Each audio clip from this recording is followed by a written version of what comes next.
Magandang umaga mga ka-happy hour. Narito ang mga balita para sa MBC TV Network News Update, 9 AM edition.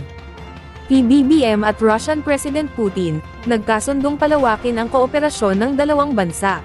Yan ang MBC TV Network News, ni Lef Narciso. Kapwa sinang-ayunan ni Pangulong Ferdinand Marcos Jr. at President Vladimir Putin na malaki pa ang potensyal ng kooperasyon sa pagitan ng Pilipinas at Russia. Kaya naman sa kanilang bilateral meeting ay nagkasundo ang dalawang leader na mas palawakin ang pagtutulungan sa kalakalan, enerhiya at seguridad sa pagkain.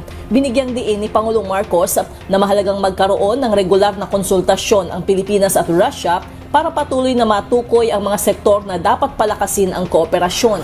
Mentioned, Your Excellency, there are many potential areas that I think we should that's still open to explore, and I think that the present level of trade, although it is steady, I think that there is a great deal more that we can do. Maging si President Putin ay naniniwala na marami pang pwedeng gawin para mapalawak ang kalakalan ng Pilipinas at Russia, lalo na sa mga produktong agrikultural at energy resources.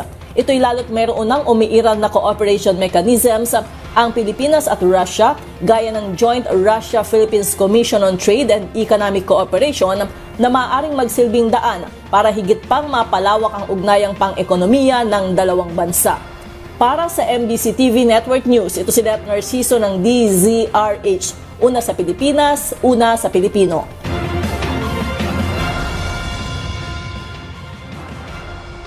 Samantala, sa MBC TV Weather Update, Bagyong Francisco, nakapasok na sa PAR. Nakapasok na sa Philippine Area of Responsibility ang binabantayang bagyo na si Francisco. Ayon sa Philippine Atmospheric Geophysical and Astronomical Services Administration nitong alas 10 ng gabi kahapon, ay nakapasok ang bagyo na may international name na Mekcala. Nakita ang sentro ng bagyo sa may 1,275 kilometro ng silangan ng southeastern Luzon, may taglay ito na lakas ng hangin na 95 kilometers per hour, at pagbugso ng hanggang 115 kilometers per hour. Inaasahan na lalakas ang bagyo at aabot ng typhoon category ngayong araw. Magpapaulan ang nasabing bagyo dahil sa habagat sa iba't ibang bahagi ng bansa, maaring makaranas ng pagulan ang Siquijor, Camiguin at timog bahagi ng Davao Oriental, Davao Occidental at Sarangani. Habang bukas, ay makakaranas ang pagulan sa bahagi ng Romblon, Visayas, Zamboanga del Norte, Misamis Occidental, Lanao del Norte, Camiguin, Surigao del Norte at Dinagat Islands. Posible sa mga susunod na oras ay magtataas na rin ang pag-asa ng typhoon signal sa ibang mga lugar.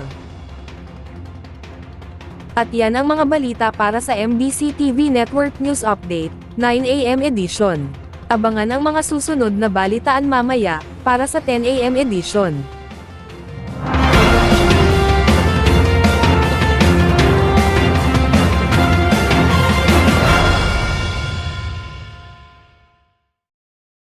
Mga ka-happy hour, kung gusto mong manood ang mga balita sa MBC TV Network News Update, mag-subscribe sa aming YouTube channel, i-like ang aming Facebook page, at i-follow sa aming TikTok account.